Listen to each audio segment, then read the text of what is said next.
Hello everyone, welcome to another edition of Trial by Magus, filmed on location here in the beautiful South Pacific. Oh really, this is just the special hangar that is being used during the Japanese Threat Special event. Although personally I hope that this particular hangar is made available via player mod or perhaps as a choice in the in-game UI. Yeah, I know. Long chances on that last one, so pretty much we're just going to wait on a player to make this one available for us all to look at forever. So, what we are looking at today is a continuation of the previous video covering the new Japanese Army Air Force line of aircraft. This is the Tier 4 Nakajima Ki-43-I Hayabusa, also called the Oscar by the Allied code name. This is the primary fighter that was used in the opening phases of World War II in the Pacific by the Army Air Forces of the Empire of Japan. This was encountered in China by the American Volunteer Group, also known as the Flying Tigers, and was encountered throughout the Pacific wherever the Imperial Japanese Army had control over the air, as opposed to the Imperial Japanese Navy, where you would have found modifications of Zeros. Now, the Hayabusa was actually a much more agile aircraft and quicker than the Zero, because it did not carry any of the specialized equipment that would be needed for ship operations on board a carrier. So it didn't have reinforced landing gear or any of the extra stuff that the Zero had. And like the Zero, this aircraft lacked any kind of armoring for the pilot, self-sealing fuel tanks, or armor around the engine and other vital components. These deletions were made in order to pursue extreme maneuverability, which was favored by the Imperial Japanese military. These are traits that the Empire of Japan favored as a result of their relationship with Great Britain and, more importantly, France, before the Empire of Japan joined the Axis forces. This concentration of assets into maneuverability as opposed to speed or altitude handling did make the Japanese suffer later when American and later British aircraft arrived that were tougher, faster, and more heavily armed. It didn't matter that the Japanese could outturn them, because the American and British pilots were no longer trying to turn fight. Everything was about the boom and zoom and using altitude and energy against the lighter, quicker, more fragile Japanese aircraft. Now let's take a look at the Hayabusa here. She's a pretty neat looking aircraft. Got a nice bubble canopy on top for all-around view range, although that's not really important in World of Warplanes, where you're in a third-person perspective most of the time anyway.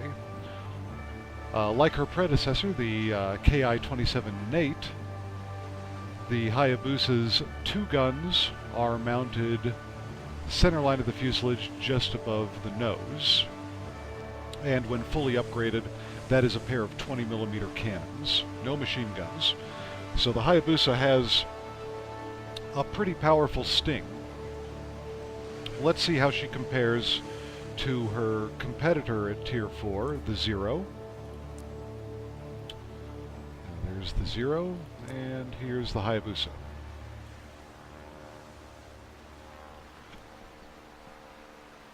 Now, like we've seen in the trends before, the Zero line has more health than its competitor in the Army line. The Zero has more firepower, less airspeed, less maneuverability, and less altitude performance. So in all areas except hit points and firepower, the Zero is inferior. So In a dogfighting situation, there's no reason that the Zero should win out over the Ki-43, although the Zero's greater firepower does allow it to deal with heavies or attack aircraft a bit more easily than the Ki-43, although the Ki-43 having its cannons mounted in the nose as opposed to out here on the wings leads to much more of those cannon shots actually landing on target. So in my experience with the Hayabusa so far, its firepower is actually more reliable than the A6M1, and the Hayabusa's cannons fire for a longer period of time than the Zeros before overheating, and they cool down quicker. Comparing them to other lines, it outmaneuvers and has a higher altitude than the Bristol. It's faster than the Bristol, has less firepower, much less hit points. The 109,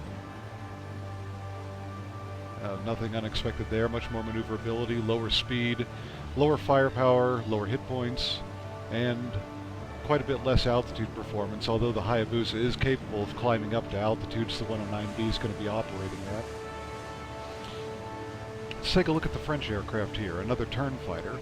It completely outclasses the C-714 Cyclone in pretty much every way. Yeah, all the important things, the Hayabusa is going to win that fight as well. Now, something that was interesting, on the Russian line, well, the I-17 here is the straight fighter. The multi-role, the I-16 late, which is renowned for being an insanely maneuverable aircraft, is completely outmaneuvered by the Hayabusa as well. You can compare those stats on your own time. As far as fighting with this thing goes, despite having a lower altitude band than the other nations, it does have quite a powerful engine. The aircraft is light, so its power-to-weight ratio is pretty high. I have opted for self-sealing fuel tanks because fires on this thing is a problem, more so than getting a little bit more juice out of the engine. I would recommend going for some engine power on your pilot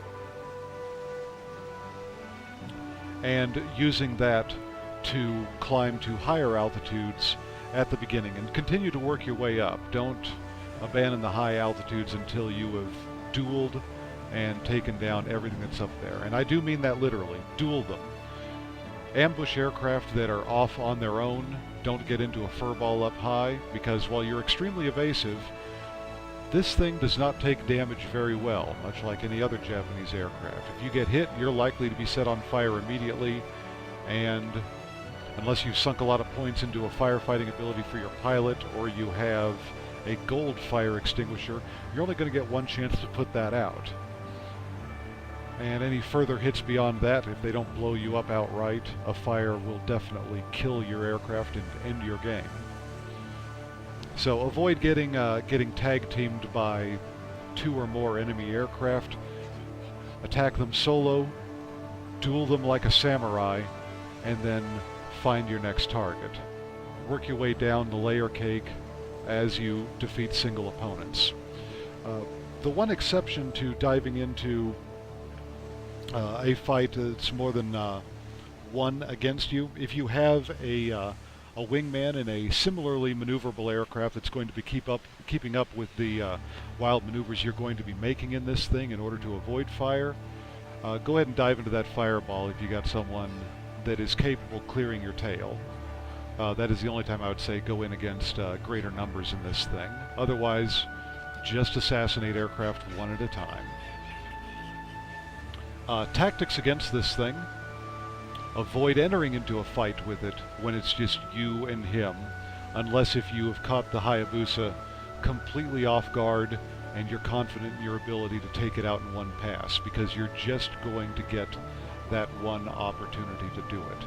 If his engine is completely cooled off and he has a lot of boost available, you're not going to be able to boom and zoom very successfully on him, because this thing will turn on a dime, give you 25 cents change, and can boost from high altitude up at least another 500 to 600 meters before having to break off the climb, and that's more than enough time for that pair of 20mm cannons to put a world of hurt on any opponent that this aircraft is going to be encountering. Now, speaking of those cannons, they reach out and touch somebody. They'll hit all the way out to 750 meters, are most effective at 600 meters and closer.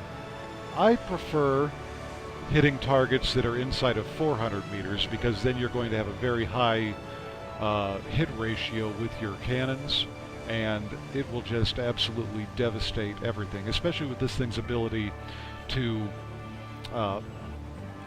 finitely adjust your aim at those close ranges due to its insanely good pitching ability.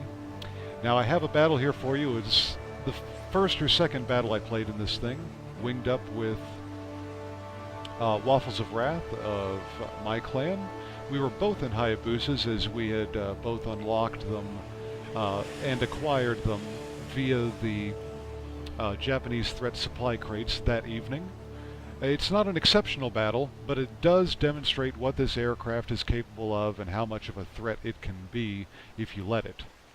I hope you enjoy. Good hunting.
Banzai!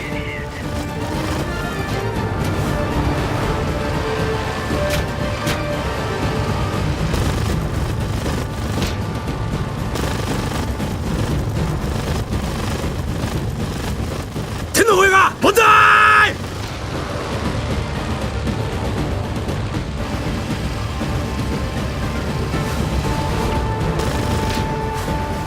Tennōheika! Banzai!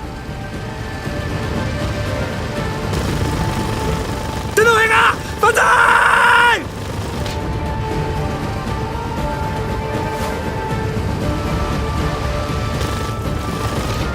Tennōheika! Banzai!